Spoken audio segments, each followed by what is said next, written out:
চেষ্টা করেছি, কিন্তু দুঃখের বিষয় আজ ঢাকা, চট্টগ্রাম, খুলনা, রাজশাহী, রংপুরে আমার ভয়ে রক্তে রাজপথ রঞ্জিত হয়েছে।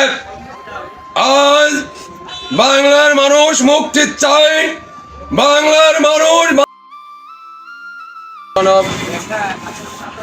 মহান নেতা বঙ্গবন্ধু শেখ মুজিবুর রহমানের জন্ম শতবার্ষিকী উপলক্ষে আজকে এই সিলিমপুর মোড়ে দাঁড়িয়ে আমি রফিকুল ইসলাম, সিএনজি চালক, বঙ্গবন্ধুর আদর্শর ব্যতিক্রম ফেরিওয়ালা, কিছু সময় আমি মানুষের অনুরোধে এই 7ই মার্চের ভাষণ আমি শোনাতে চাই।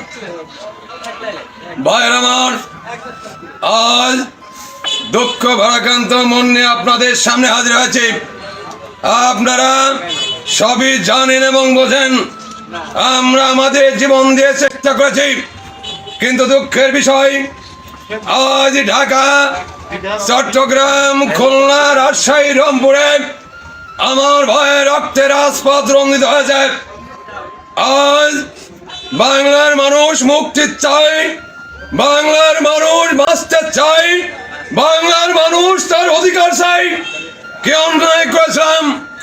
নির্বাচনের পরে বাংলাদেশের মানুষ সম্পূর্ণভাবে আমাকে আওয়ামী লীগকে ভোট দেন, আমাদের ন্যাশনাল অ্যাসেম্বলি ভরবে, আমরা সেখানে শাসনতন্ত্র তৈরি করব এবং এই দেশকে আমরা গড়ে তুলব।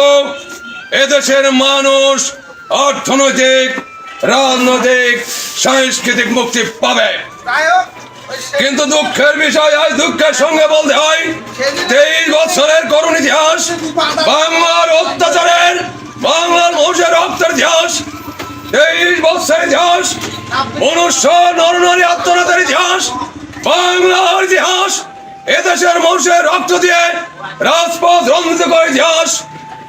1952 সালে রক্ত দিয়েছি, 1954 সালে নির্বাচনে জয়লাভ করেও আমরা গদিতে বসতে পারি নাই। 1958 সালে আইয়ুব খান মার্শাল ল জারি করে 10 বছর পর্যন্ত আমাদের গোলাম করে গেছে। 1966 সালে 6 দফার আন্দোলনে 7ই জুনে আমার ছেলেদের গুলি করে হত্যা করা হয়েছে।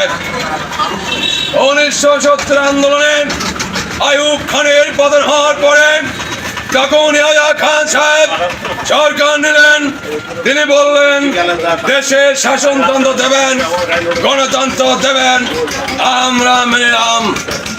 তারপর অনেক ইতিহাস হয়ে গেল, নির্বাচন হলো। এবারের সংগ্রাম আমাদের মুক্তির সংগ্রাম, এবারের সংগ্রাম স্বাধীনতার সংগ্রাম। জয় বাংলা। মানে আমি এখানে শেষ করলাম। হ্যাঁ, পুরা চুক্তি করতে পারেন।